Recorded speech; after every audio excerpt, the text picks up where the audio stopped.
I was researching Luthez this week, and oh my God, it never ends. And we've got Jim Cornette on the line. And Jim, how are you doing today? Dave, I'm fine. How are you? Oh man, this has been one busy week. But Dave, you probably got shorter fingers now from typing that issue this week. Oh my God, yeah. Which I really enjoyed. You got to see it already? Sad circumstances, but good. you know, you think you know everything about somebody that you've been around a lot, Wahoo, or etc. I always learn something from your obituaries in the Observer. So you like the story? Oh, I loved it. Well, I'd heard some of the stories before, but I loved hearing some of the other ones and hearing them again. And then with Luthez, just we don't sit back and take into account how sometimes what kind of impact that some guys have had on this business, and his longevity was just incredible, and it kind of put it in perspective. You know, I'm doing a story right now on Luthez, and I was actually wanting to talk to you about this. Luthez's last, in the United States, his last challenge for a major singles championship.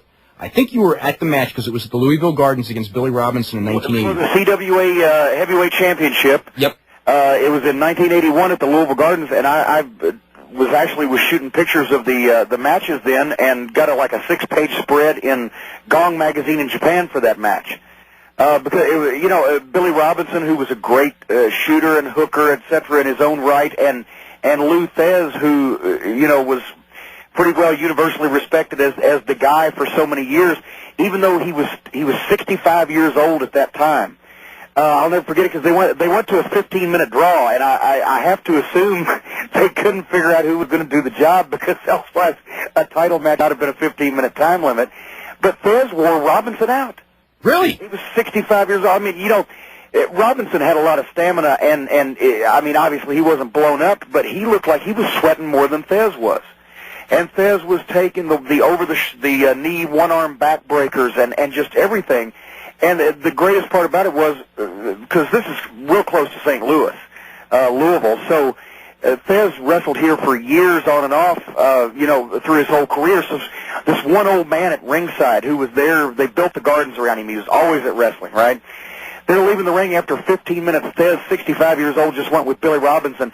And the guy's yelling at Robinson, "You're a phony! You're a phony! There's no way Thez can't beat you." He always had an aura around him.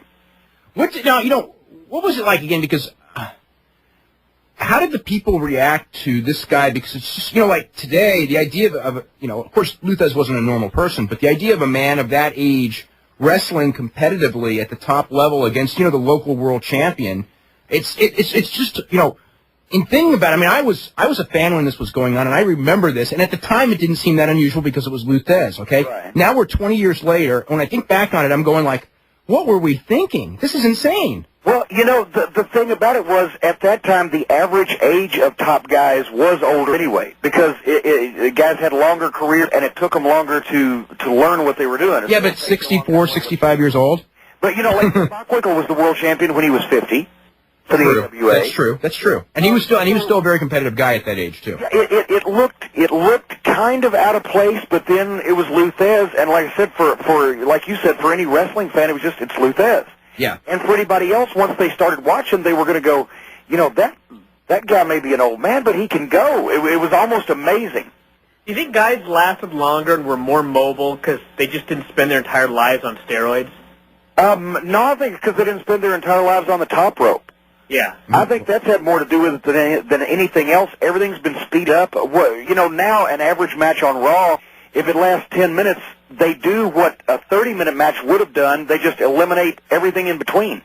And, the guys are coming off the top rope, and they're doing all these screwy things, so much more often. It's just, and a lot of them before they're ready for it. These guys, with 15 years experience, you can protect yourself, but with 2 years experience, you haven't figured out all the ways you can screw yourself up yet. Yeah, I was just thinking about Hogan because I was, on the SmackDown match, the guy couldn't even, he couldn't even walk, and he wasn't like a top rope guy. But I don't know. Muta at least did the moonsaults and everything. But well, the funniest thing was there's always the story of the Ox Baker bump in the wrestling business. Ox Baker, God bless him. I can't imagine he ever took a steroid. I can't imagine he ever took a bump. And he ended up more crippled than just about anybody. Bad knees. I mean, he was a mess. Escaped from New York, he still didn't fall down. Yeah. And and he ended up in worse shape. I think it's each individual. It is. There's freaks. There's people with good bone structures, and there's people who are going to break down. I mean, and early. Yeah, exactly. You just don't know, Jim. And I don't even know if like one of those people sometimes. Yeah, I don't know if you even heard this news yet, but the World Wrestling Federation is no longer. Okay, actually, yesterday was Derby Day, so I really haven't been out much. I didn't realize I was unemployed. Oh, no, you're not unemployed. No, the company's still around. The company's changed its name to World Wrestling Entertainment. The campaign's tomorrow night on Raw. Okay. Because of the lawsuit. It's not, in England, they decided to give up on the appeal, and the big change is going to start tomorrow, and it's a whole new company, and it's going to be rebranding, and they got about 8 days to get all the rebranding done. It's going to be insane. Brad, I'm going to have to do new business cards, too. Yeah. I wonder if that's a reimbursable expense. I think it probably is. Collector's Actually, anybody who wants WWF gossip from me tonight on the program is probably going to be disappointed because partially purposely and partially because I don't have time. I haven't really stayed up with all the WWF gossip. I can just do OVW gossip.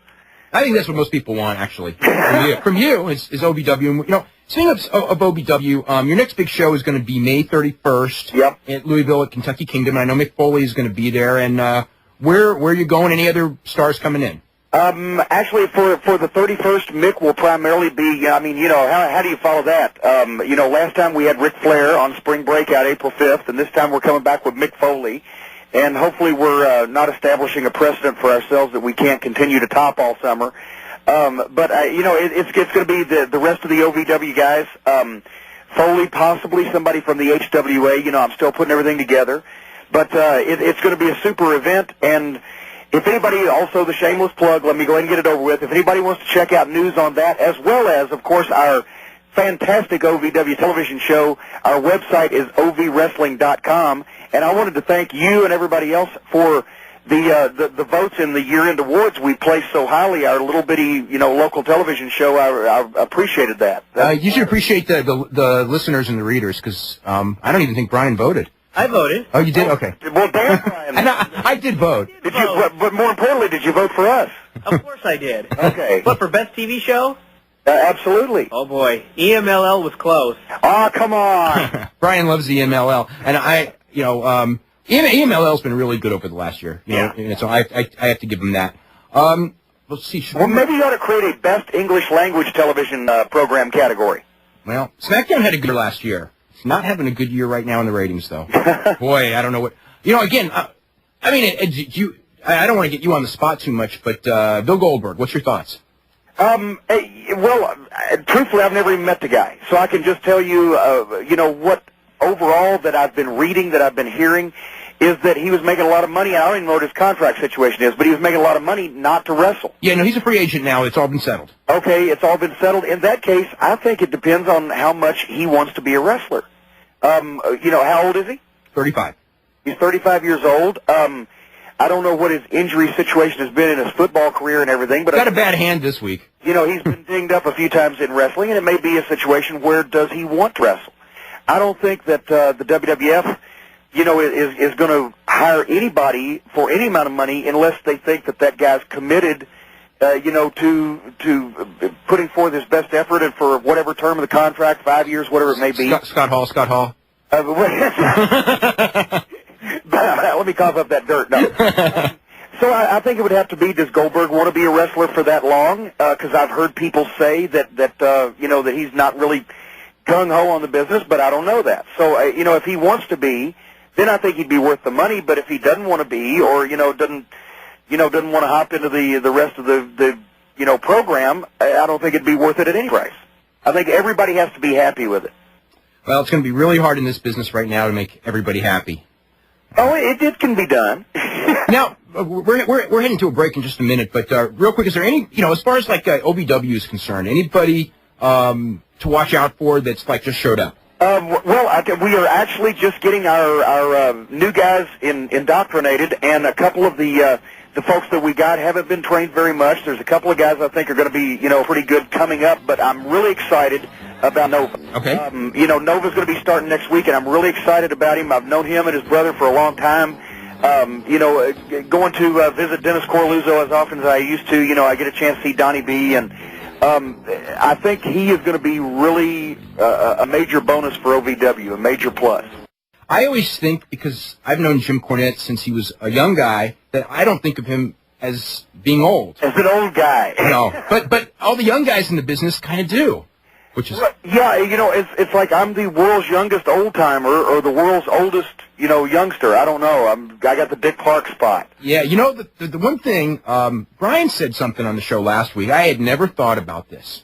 And it was actually when we were talking about Wahoo, and I guess he had been reading about Wahoo, and he said something to the effect of, Brian, do you remember exactly what you said? I don't know what you're talking about. Okay, well, about how, you know, it made you wish that you had... Yeah. It's good you got your broadcast partner to bail you out of these holes, Dave. Okay. It was actually from Ohio Valley when you had the segment on Dream Machine. That's right. A couple of weeks ago. Yes. I was watching that, and he cut such an awesome promo.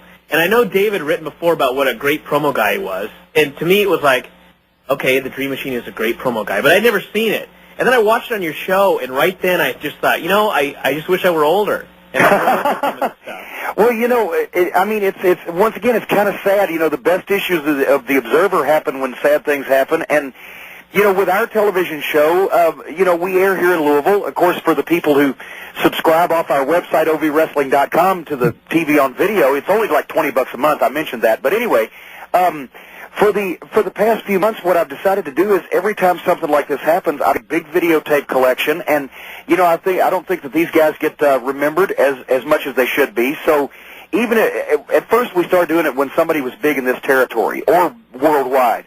But now I just figure, you know, it's worth a minute or two of our television time every week or whenever it happens, just to remember, you know, some of the legends of the business and what they've contributed in some form. Even though we don't have, you know, a nationwide viewership, at least we can do something. But now I find myself almost every week, where do I put the obituary? You know. Well, hopefully this run is over.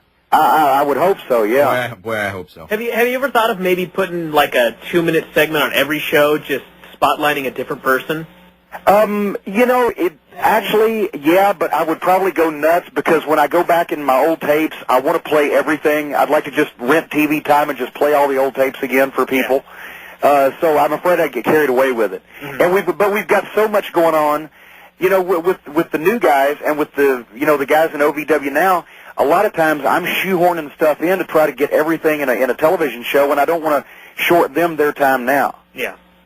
Let's start going to phone calls because we got a lot of people who've been waiting for a long time. We're going to go to Tom in Sacramento. Tom, what's going on? Hey, Tom, Dave, Jim. Sorry, I mentioned myself. Yes. Hi, Tom, Dave, Jim. How you guys doing?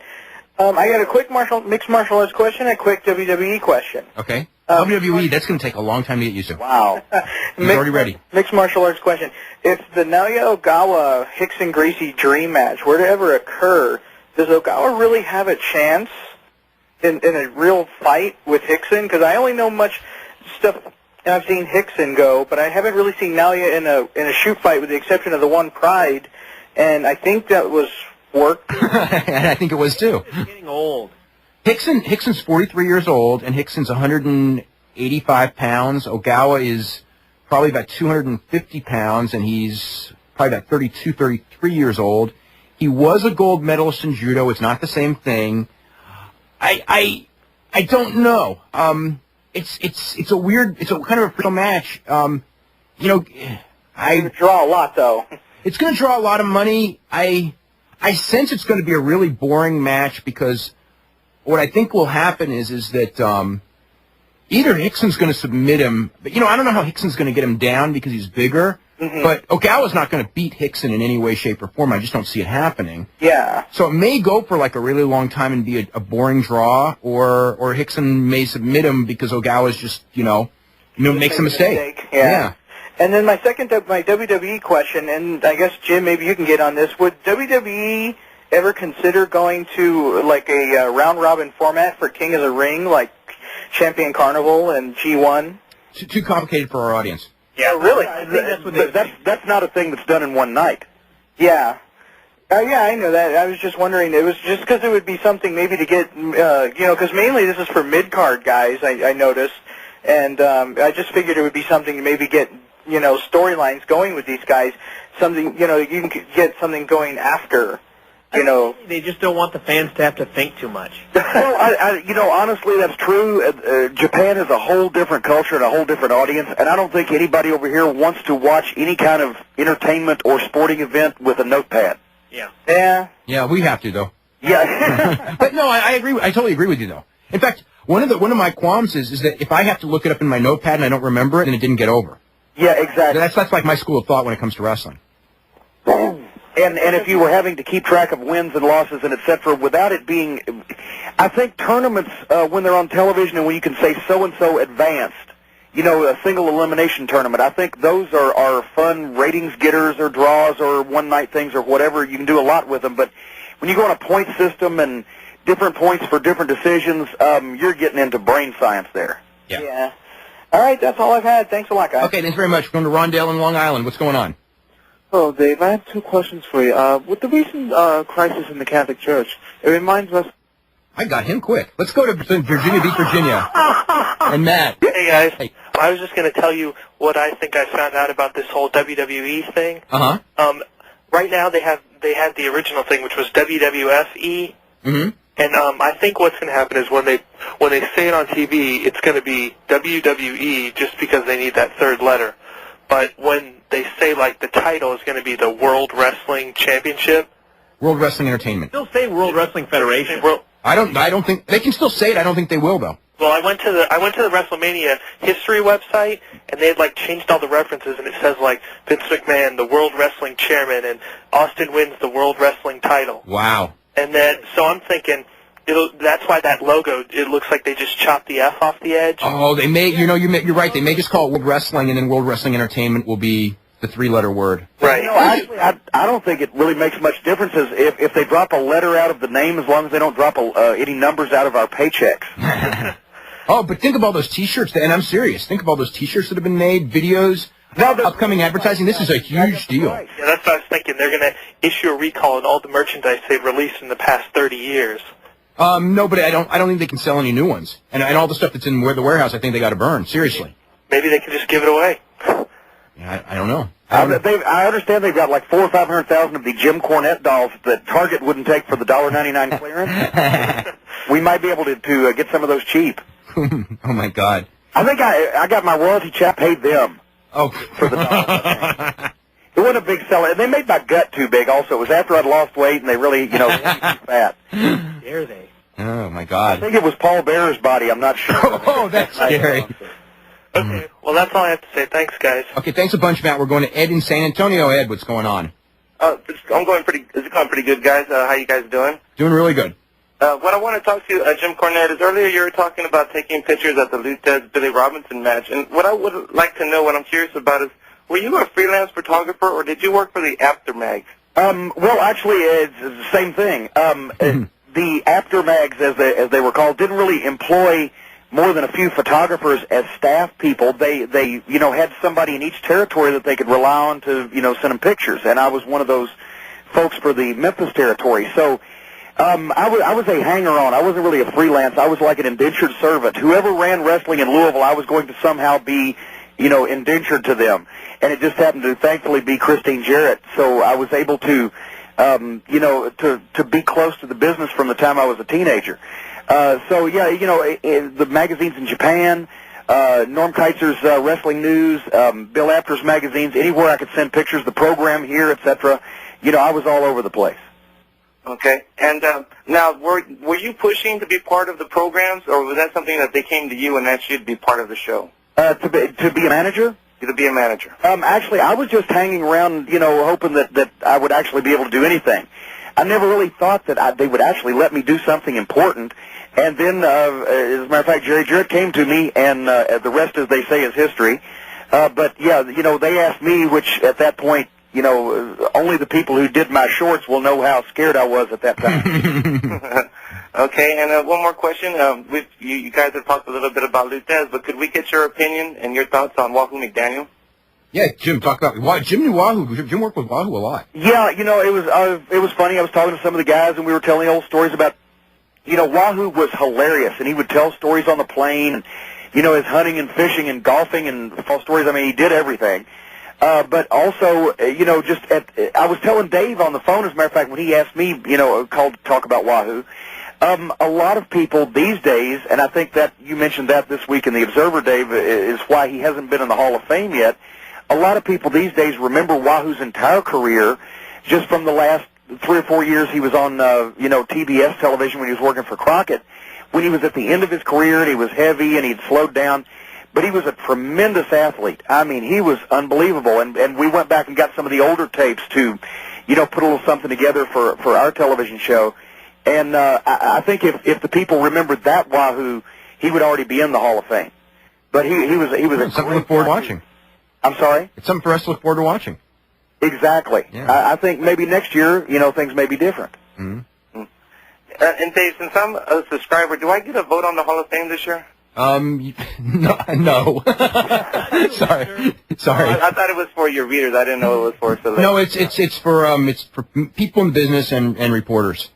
Okay. I'm challenging all the people. They need to open their eyes and they need to vote Wahoo in this year for sure because it's a travesty that he's not in there. Being from San Antonio, Wahoo this is like his second home. He was always I've been watching Wahoo since I was 9 up until he ended his career, and he was one of the best. He really was, and it's a shame that he's not, and he really needs to be put in this year. Okay. I actually agree. After researching that article, I thought that he belonged in the Hall of Fame as well. And I did last year. I voted for him last year as well. So, anyway. That just shows in a lot of cases we don't know what we got till it's gone because we don't take a good close look at people while they're still here. God, I mean, you should just... I think that, that's been borne out by the last several big pieces that you did on people. Yeah.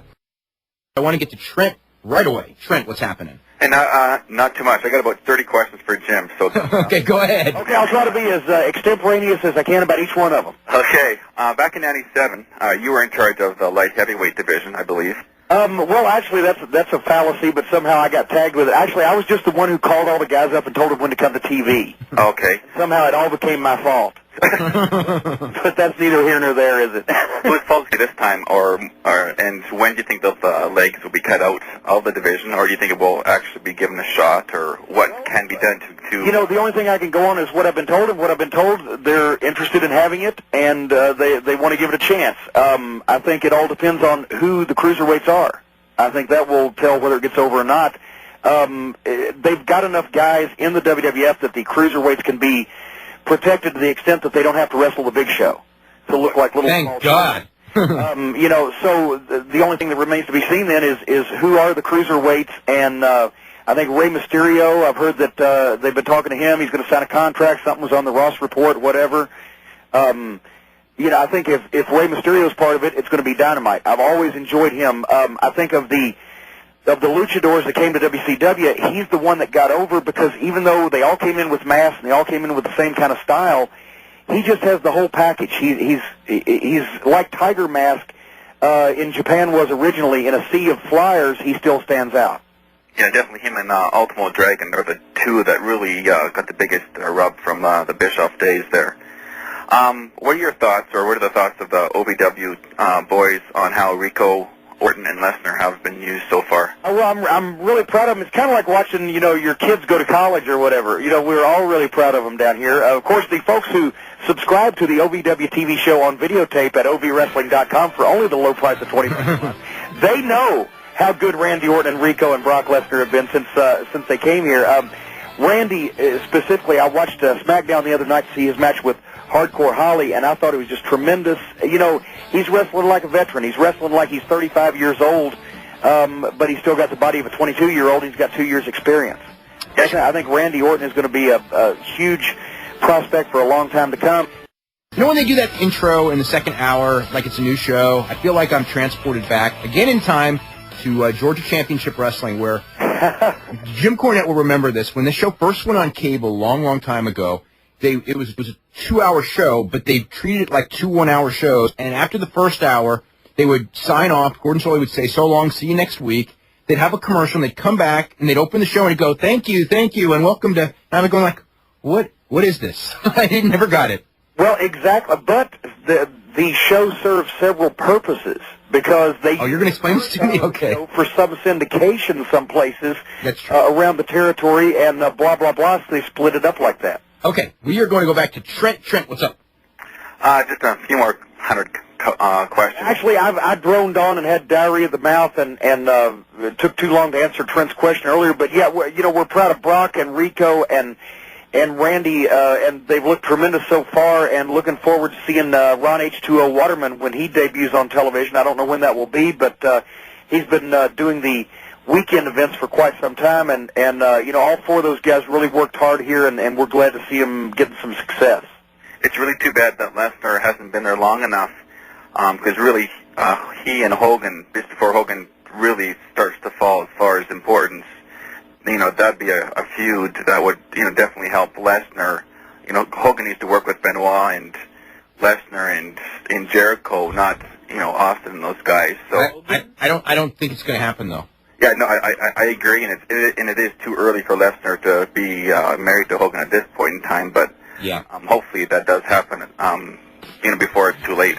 To Nashville, Jim, you have been doing some commentating there. How did that come about? And I know that Jerry Jarrett was there with some supposed trials for his pay-per-views. I want to say something about the Jerry Jarrett situation. You and I have talked about Jerry Jarrett since the beginning of time, and Jerry Jarrett, and you've worked with him a lot. I've known him on and off for years. I always considered him a very smart guy, and I do not understand what he's doing. I do not understand how you can do pay-per-views every week with no television, and maybe I'm wrong, and he'll prove me wrong on this one, but I don't even see a possibility of this thing being a success. I think that nobody's tried it, so he's going to try and see. And the one thing about Jerry Jarrett, as you said, he's a very smart man.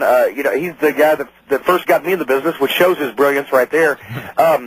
But Jerry Jarrett is not going to lose in a business arrangement. So you can be assured that some way or another, Jerry Jarrett is going to do well. And that doesn't necessarily mean that the concept will succeed, but Jerry Jarrett's not going to be like the rest of these yahoos that pay his audience to come in or whatever and spend $16 million in a weekend or whatever. It's going to have a chance to succeed because it's probably going to last for a while if Jerry Jarrett's involved in it, because he outlasted almost everybody else. So I'm interested to see what's going to happen, but there's a misconception, I think, in that now all of a sudden that Jerry's back, watching the matches, everything is Jerry Jarrett in Nashville. This is what this is going to be. Jerry, the way I started going to Nashville, let me backtrack and answer his original question. I've known Burt Prentice, the promoter, forever there. Jerry Lawler wrestles for Burt quite a bit in Nashville and surrounding area. Lawler wanted to wrestle David Flair and talk to Jim Ross about it. Burt called me. He was in love with the idea. I thought David would learn. So in the process of that, Burt said, well, I've been doing my own television commentary, but I've talked to Scott Hudson. Would you like to come down 1 or 2 Saturdays a month and just, call the action live to tape at the fairgrounds? And work with Scott, and it was a chance, for me to see some different faces and just, I don't take any road trips anymore. So, that's why I was doing it and continue to. I'm supposed to be back down there for the next TV he does on June 1st. But Jerry, actually, I think Jarrett has been coming to Nashville to look at the talent because it's close to his house. So Bert's been lucky that a lot of wrestlers want to come a long distance and audition, so to speak, for Jerry Jarrett, so that helps Bert get a lot of guys on his cards. But, it's not going to be the Music City Wrestling or USA Championship Wrestling has all of a sudden been grouped with Jerry Jarrett like that's what's going on pay-per-view. And they're two different companies that are, obviously everybody's friendly because everybody knows each other. Okay, let's go to Brandon in Hattiesburg, Mississippi. Brandon, what's going on? Nothing much. Hey, Jim. Hey, Brian. Hey, Dave. Hey. Jim, I was mostly just wondering, has the WWF talked to you about bringing up more people to be managers like they've done with Rico? To more people, do you mean managers?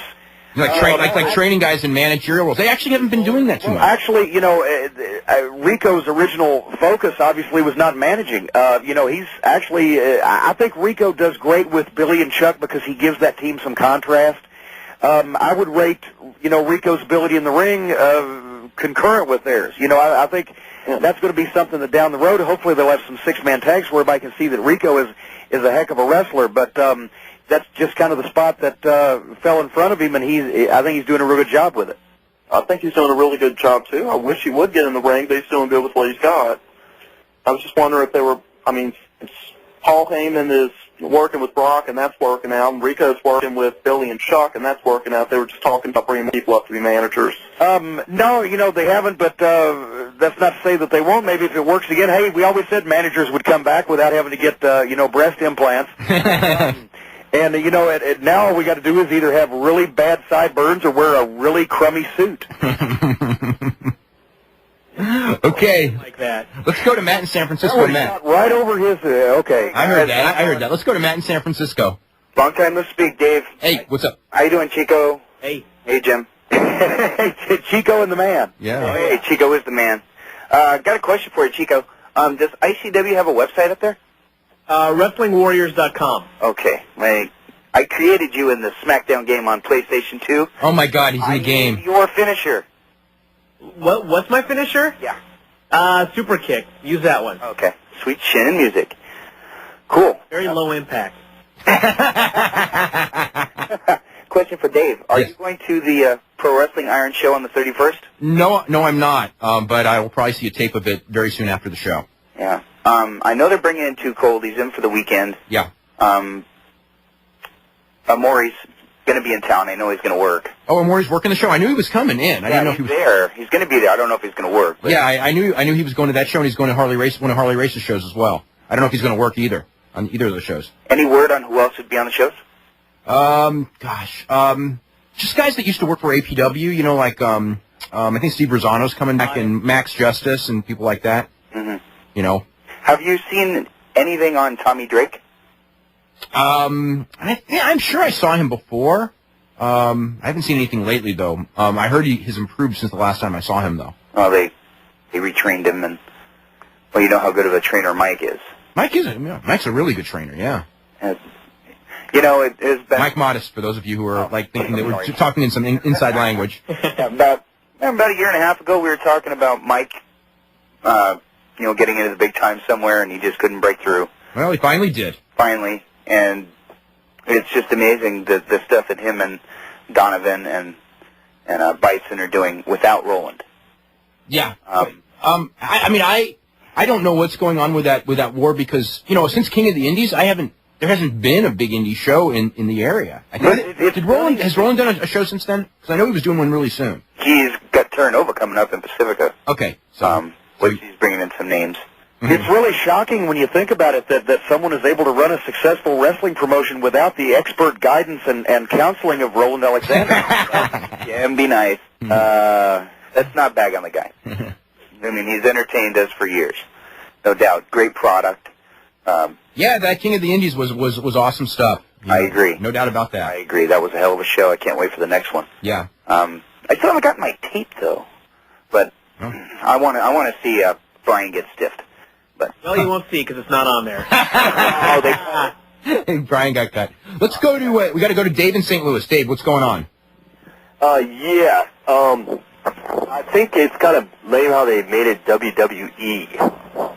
And I mean, I guess it describes them a little better, but Well, it wasn't by choice. Yeah, but did they find out about this when they could have just had WCW and ECW kind of take over the No, that was a different. That's totally different. I'll tell you what. I don't think they should have gotten rid of that WCW name. You really think that Vince would have used that? Well, no. I mean, it was done right. It's too late now. You can't resurrect it. But especially with the split and everything. I mean, now it's WWE. Boy, now it's WWE SmackDown, and oh boy. This is going to be really interesting next couple of weeks. Yeah, and I don't know why they just called half the roster Raw and the other half SmackDown when they could have kept the whole thing going with different federations against each other. Yeah, I thought that would have been a lot better. We have a lot of questions about the last year. Yeah, I mean they did so well up until WrestleMania of last year, and there's been some good after that, but boy, yeah, a lot of questions. I've got a question. Does this mean I need to change OVW to OVE? Let's hope not. Well, thanks a lot. Hey, could you keep me on hold so I can listen to the show? I don't know about that. All right. Let's go to Benjamin. Benjamin, what's going on? How's it going? Tempe, Arizona. Yeah. I just wanted to say hi to Dave and to Jim, and I wanted to let Jim know that I was a big fan of his back in like late '80s WCW. Before electricity? Yeah. And I was a really big fan of, like, the Midnight Express versus the Fantastics, and of course your big feud with Paul Heyman, culminating in that, loser must lose his tuxedo, and the great tuxedo encounter. Thank you very much. No, I'm serious. That was a big mark back then, and I was, really, going hardcore for you as a fan. My question is, when do you think that Sean O'Hara will be called up from OVW to the WWF? Once again, there's no timetable there. Sean has really improved since he's been here. I think he's got a ways to go, and he knows that as far as smoothing out and, really getting comfortable with what he's doing. But he's, made leaps and bounds since he's been here, and he is so athletic. A guy that's that size, that is as smart as he is and also as athletic as he is. He can do a freestanding backflip, for God's sake. You just have to direct them, and they've got to get into things psychologically and mentally, and I think that's what he's doing now. So, I'm sure he will be there, but there's no timetable right now. He just has, even before, like, he got sent down, he just has that, the look to succeed in my opinion. I mean, he's tall, he's got, the build, and he's got, a unique look that I just think once he gets called up, he'll, do pretty well. But, Yeah, and that's the thing. They had so many guys in such a short period of time, dropped in their lap from the merger and et cetera and the WCW blah, blah, blah, that, I think they needed to, which they did, say, okay, who are we going to go with now, and let's save some back. Let's go to Aaron in Rochester, New York. Aaron, what's up? Guys, what's going on? Not too much. All right. Basically, I just want to talk about the pay-per-view main event. I think that they almost have to turn it into almost like a fatal four-way thing. Just because of, like, what you guys are saying. Hogan Undertaker was horrid about 12 years ago. I can't imagine how bad it's going to come off. And I just thought those angles during the week didn't come off well at all. Yeah, I didn't think so either, but I think somehow they're going to have to turn it into a fatal four-way, because, if it's Hogan Undertaker, it's just going to be brutal. And that way, if it's a fatal four-way, they can kind of get the belt off him without him losing too much, without heat or whatever. Yeah. There is still money to be made, I think, with Hogan Austin, and then eventually Hogan. I don't think so. There's money for that now. I think it's gone. I don't think there's not now. I think Hogan needs to go home. And Jim can do one farewell. Not now. Dave, I wish you'd come out now and knock somebody.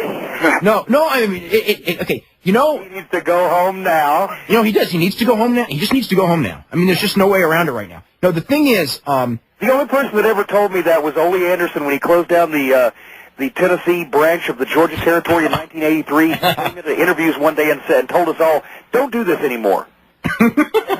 We kind of got the message from that. No, the thing is, when it comes to, what's the word, a legend, somebody wrote me this, and it was like one of the smartest things that they wrote that I got written all week was that Vince should go to Jerry Lawler and go, Jerry, how did you keep Jackie Fargo over for 10 years when he was 50 years old to 60 years old or whatever the age was? And there was a reason. It's because Jackie Fargo came in for 2 weeks, and then he was gone for like 8 months, and then he came in for a week or two again. And you never got tired of him, and you were always happy to see him. Yep, exactly. And that's Hogan. And Vince knew it. I mean, the thing is, when Vince signed Hogan, when Vince signed Flair, when Vince signed The Big Show, every one of those things, he said, this is what needs to be done, this is what they're doing wrong.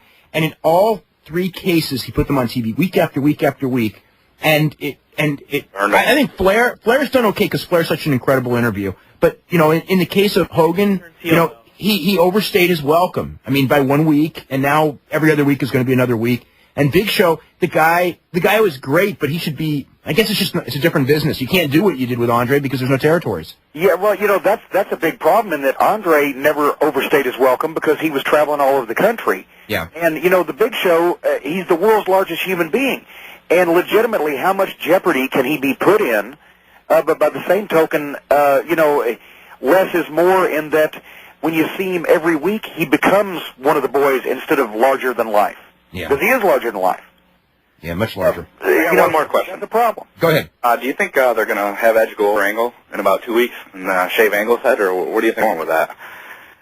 If I was guessing, that's what I'm guessing. Angle's going to shave the head? Yeah, I think it's more likely Angle's getting his head shaved than Edge. Yeah, that's like Edge's whole character seems to be not the whole character, but a big part of it is the the hair. Well, plus, can you imagine what kind of shears they'd have to bring in for eggs? It's like a Brazilian rainforest. Guys, have a good night. Thank you. Okay, thanks a bunch, Aaron. Let's go to Scott in Greenville, Kentucky. Scott, what's going on? Hey, how's it going, Brian and Dave and Jim? In Kentucky. Yes, sir. Muhlenberg County. There you go. I don't really get a chance to see or pick up WB34 where I'm at, only on good nights, but just want you to know I'm a big fan of OVW wrestling. Well, thank you. Yeah, you're right on the line over there where you can get it if the wind's blowing right. Only on good nights is we can pick it up down here. Well, you know, and I haven't mentioned this in so long, at ovwrestling.com you can actually subscribe to OVW television, you know, on videotape, just so you know. I was going to ask you a question about Prototype. He's probably one of my favorite wrestlers and most entertaining ones on there right now. What's the chances of him being on WWF TV anytime in the future? Anytime in the future, it's almost positive. I mean, you know, Prototype is he's going to be a total package. He's all around. He can talk. He looks great. He has a great attitude. He's improving every day in the ring. You know, he's going to be a complete package, and it's only a matter of time. And I think, you know, once again, they've got so much talent now, and so much talent, you know, on the full-time roster, they can afford to give these guys the time they need to really develop. Because Randy Orton, for example, you know, once again, there's a kid that's 22 years old, and he's going to be a star for the next 20 years if he wants to be, but he's already got a couple of years of experience, so he's not out there wandering around lost. You know, even The Rock, who was the fastest learner, you know, of all time, I think, in the wrestling business, he and Kurt Angle, you know, The Rock had a couple of years between Memphis and you know, the time in the WWF spent underneath to really get comfortable. So, you know, that's what Prototype is going to do, and I think in the next couple of years you're going to see a lot of big things from him. Okay, I have one more question. This is probably for all three of y'all. Okay, I am going to be attending the Judgment Day pay-per-view, and I've noticed the last two pay-per-views they have charged outrageous prices. You mean for the live show, or for the for the Judgment Day pay-per-view? You mean the $35 price? Yeah, the $35 price. Yeah, they raised it $5. Yeah. No, I'm talking about attending the live event. Oh yeah. The ringside seats. $100. Ringside seats for these matches are a lot. You know, people buy them. It's supply and demand. As long as you also get to keep the chair, right? Yeah. Yeah. Still not worth it. I definitely went downhill, and it's for $300 to sit at ringside to go through 3 hours of that stuff. When you could pay a lot cheaper to OVW Wrestling. I'm caught between a rock and a hard place. Yeah, he can't say anything about that. I'll speak. I'll just nod on it. I had one show, and that was probably my most favorite wrestling show I've ever been to. Really? In my life. God. An OVW show in Litchfield, Kentucky, back last year sometime. I can't remember for sure when it was. It was like October. I remember that it was in October. I believe it was the 23rd. I had a chance to get to talk to the wrestlers. They was nice as could be. I mean, they would talk to you and not really they wasn't rude or anything at all. Okay, Scott, we got to get running because we got a ton of people who want to talk to Jim. Okay, thanks a lot. Okay, you're very welcome. We'll go to Dennis in Kirksville, Missouri. Dennis, happening. Hey, guys. Hey. Hey, first of all, I just want to thank you, Mr. Cornette, for making the OVW videotapes available. It's something that I look forward to each and every month. I grew up in the Central States territory, and it's kind of like reliving old times. Well, Central States wasn't that good. From the standpoint that it's something different. I know, I'm just teasing. Yeah. But my question is about two guys that the WWF just called up from OVW, Brock Lesnar and Rico. I want to get your take on how you think the WWF is handling both of those. I'm really impressed with what I see out of Brock Lesnar. I think putting him with Paul is a pretty good thing, but I kind of wish they would let Rico get in the ring and actually wrestle instead of wasting him with Billy and Chuck. Well, actually, you know, I look at that and I told Rico this is a positive thing because he can make a niche for himself. Willie and Chuck as the dark-haired guy with two blonde guys, and they complement each other because Rico's entertaining as heck. But then he can wrestle in the future, and that way they've got something to go to. So, you know, I like that. And as far as Brock, I love the wrestling art of building the perfect beast, and I think they've done a tremendous job there. And I must say that Paulie has done, you know, what he should do as a manager for Brock Lesnar. And the WWF developmental here, or have come here, you know, in hopes of getting contracts. And you know, some of the OVW, I think we've had Gosh, at this point now, 7 or 8 of the OVW guys, or guys who were in OVW, get developmental contracts through that, as well as the, numerous OVWE. Not all guys have contracts. A majority of them do, but, I try to talent based on their ability rather than their job situation. And if somebody's good, whether they've got a contract or not, if they want to work here, I will use them. A name that I never hear of potential watching is Sin. Do you think that there could ever be a place for her in the WWF? There's a place for Sin, it seems, anywhere she wants to connive her way. The Wicked Witch of Kentuckiana, yes. Yeah. We've got to go head to a break right now, or we're gonna come 866-627-3783. Once again, here's Dave Meltzer and Bryan Alvarez. Okay, welcome back to the show. Dave Meltzer, editor of the Wrestling Observer newsletter with Bryan Alvarez of Figure 4 Weekly, and Jim Cornette. And we also have open lines. You can call us right now at 1-866-OBSERVER and actually get on in just a couple of minutes. We're going to go to Chris in Long Island. Chris, what's going on? Hey guys, how's it going? It's going really good. I heard a story actually about the Edge Angle match. I don't know if it's true as far as to why they're kind of booking it this way, but the story I heard was that since Angle is actually losing his hair, that he will lose this match, get it shaved, and then he's going to have some kind of transplant surgery like Sean Stasiak had, and that's kind of the reason they're doing this all, or at least a way to kind of get him to get this surgery done, and it won't be so noticeable that if he just lost his hair and grew it back right away. Was that from the National Enquirer? Or? I honestly don't know. I heard it was actually on a local wrestling hotline that somebody had told me the story, so I was just calling to find out if you knew. I never heard it. Why would he have to shave his head first, though? I don't know. I don't know enough about hair transplants. Neither do I. That's why I was just asking. I have no clue, but I just wanted to know if there was. I think that's one of those things that sounds good to tell. Yeah, it probably does. Also, with the 2.9 rating they got, is there any fear that, aside from them knowing that the whole Hogan thing is dead, are they going to look to try and pin this on Jericho at all? The certain people. I don't think they can afford to pin anything on Jericho because that show. If they start and go down that show, they need more stars, not less stars. Well, in terms of not so much Vince or somebody saying that, but the guys like Nash and the usual characters that like to do that to people and point in the wrong direction when something goes wrong. Well, but the problem is that it's a whole crew. It's not, Kurt Angle's on that show. There's a lot of guys on that show, and the other show, their number was down this week too. Although it's still their raw number is still a pretty decent number, good number even, all things considered. Jericho did a hell of a lot more with Hogan than Hunter did. That's for sure.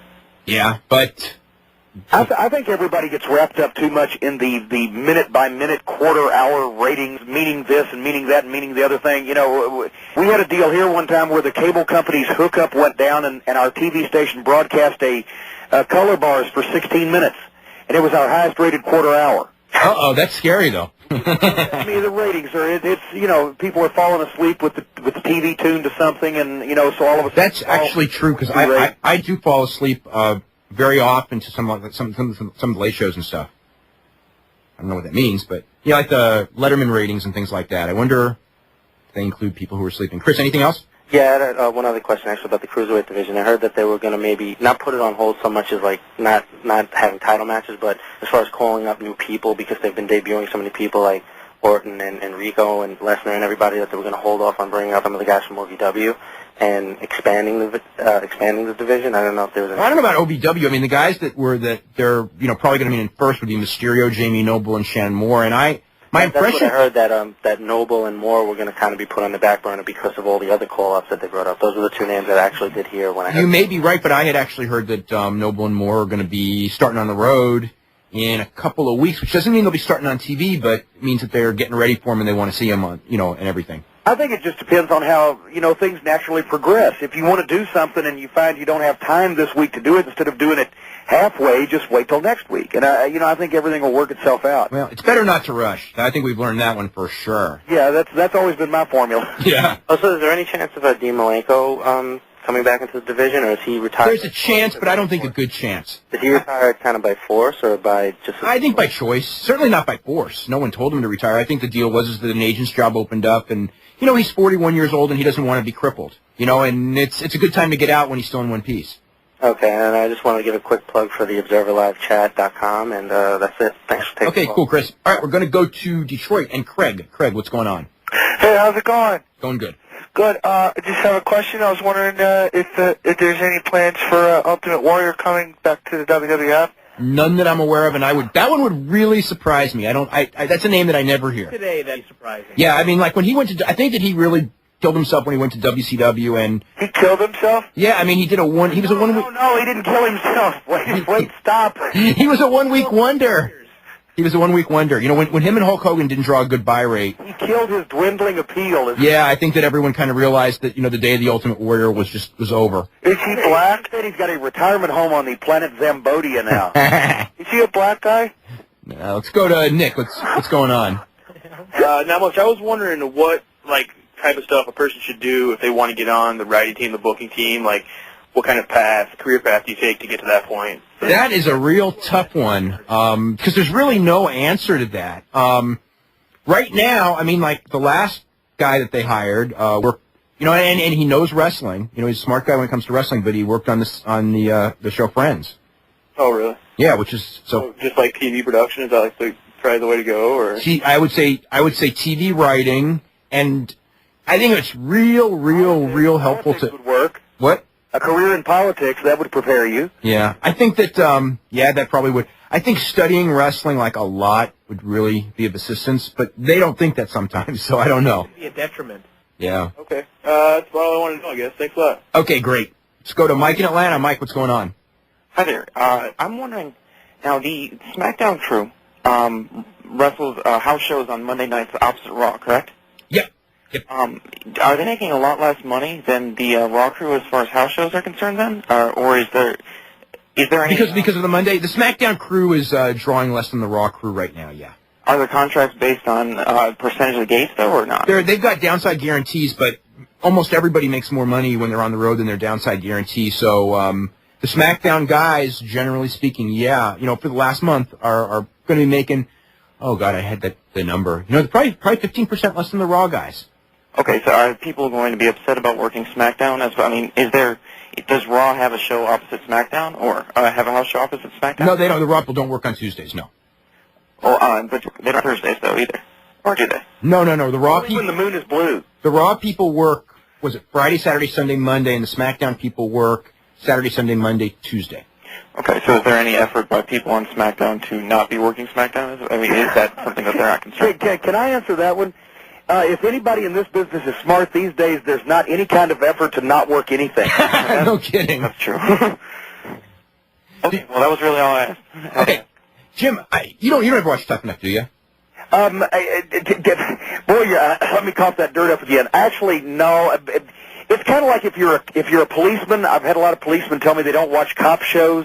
If you run a wrestling school, you don't watch a show about people training to be wrestlers, because then you get mad and stomp and kick a lot. Okay, there was a thing on Tough Enough on Thursday, and they had all the guys there, and they had a really hard early training session, and Al Snow thought it was not in anyone's best interest to have do a second session on that day. They were in South Africa, as a matter of fact, and so he wanted to cancel the second session. And John Gaborik, Big John, he said that he kind of thought that they should train. So what they did was they made a deal, and they were going to do a vote. And they goes, well, we'll give the guys a choice. You can either say that you want to take a nap or you can train. And then Al goes, well, everyone's going to say that they're going to want to train. With this competition as stiff as they are, no one's going to raise their hand and say they want to take a nap. Right. And John goes, okay, so if they say they want to take a nap, they train. And if they say they want to train, we give them a nap. And Al goes, yes, right. And they asked the guys, okay, you guys have two choices. You can train or take a nap. And except for one person, everybody said they wanted to take a nap. And Al was so mad. I mean, he really was, because oh my God, he didn't want to go out there in that hot sun and take bumps in that ring that was like concrete in South Africa a second time that day.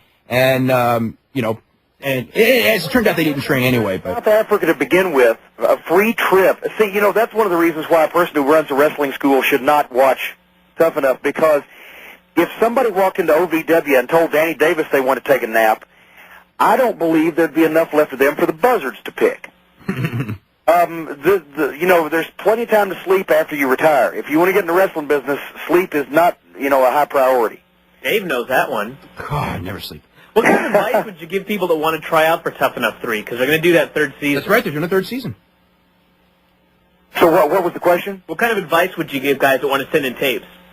I really can't do that because I don't produce tough enough. I can say if you want to get into a wrestling school, send a tape of a wrestling match and an interview and look good, be in shape, and have a clue about the business, and, that's what we would look for, but I'm not working for MTV. And I think also, when you get tapes of somebody who smashed a light bulb over their head, I think that, don't you smash that tape right away? No, actually, I don't throw it away. I'll either keep it because that's a classic example of the level of stupidity that humankind can reach, or I'll take movies over it. What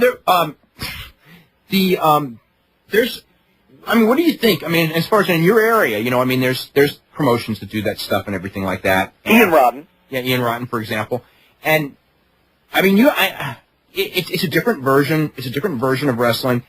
I don't know what it is, but... actually, it's not a different version of wrestling. It's a different version of I badly, badly need to attract attention to myself in any way possible.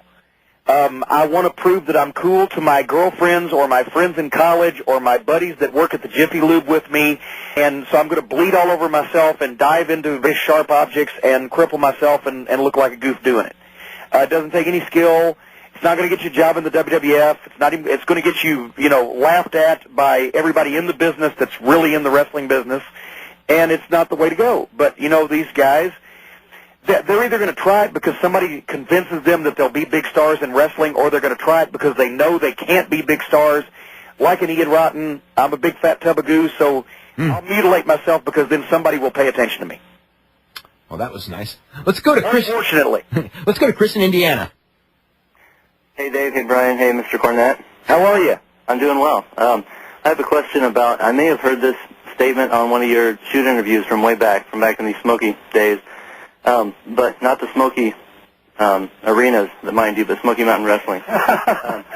But I think that you might have made a statement, or somebody, that up till that point, and maybe even in the whole history of the territory, that the Cornette versus Bill Watts feud was the biggest money draw ever in the territory. Is that true? Actually, it's not, because unfortunately we didn't do that in Smoky Mountain. We did that in Mid-South. That was Mid-South Wrestling, yeah.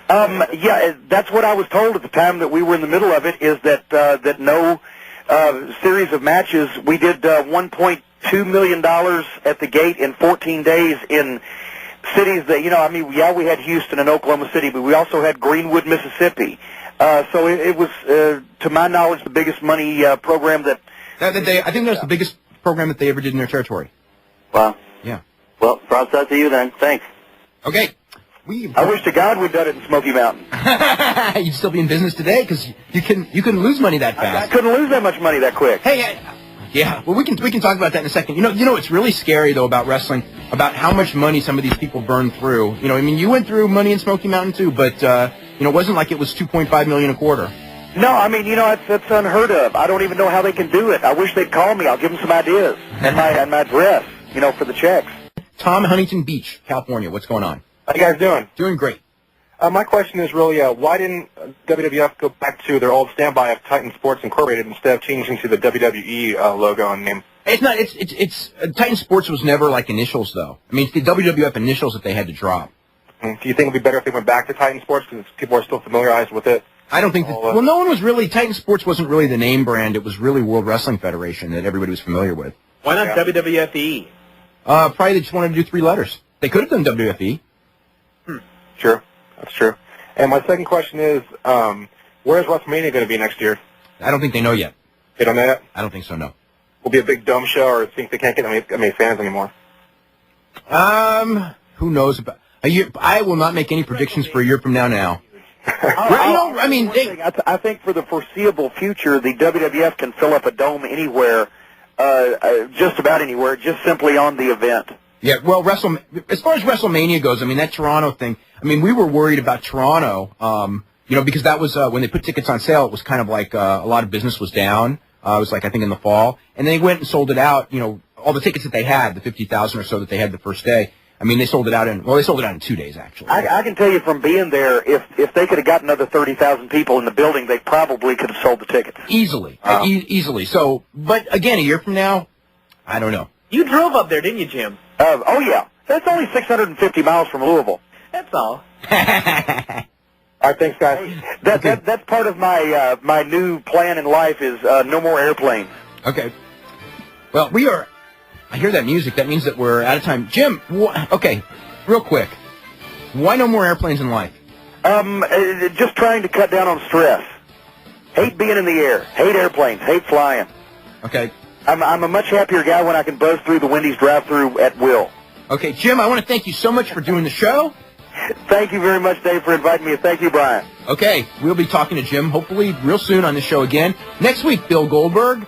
Thanks, everyone, for listening in. We'll see you all next Sunday night.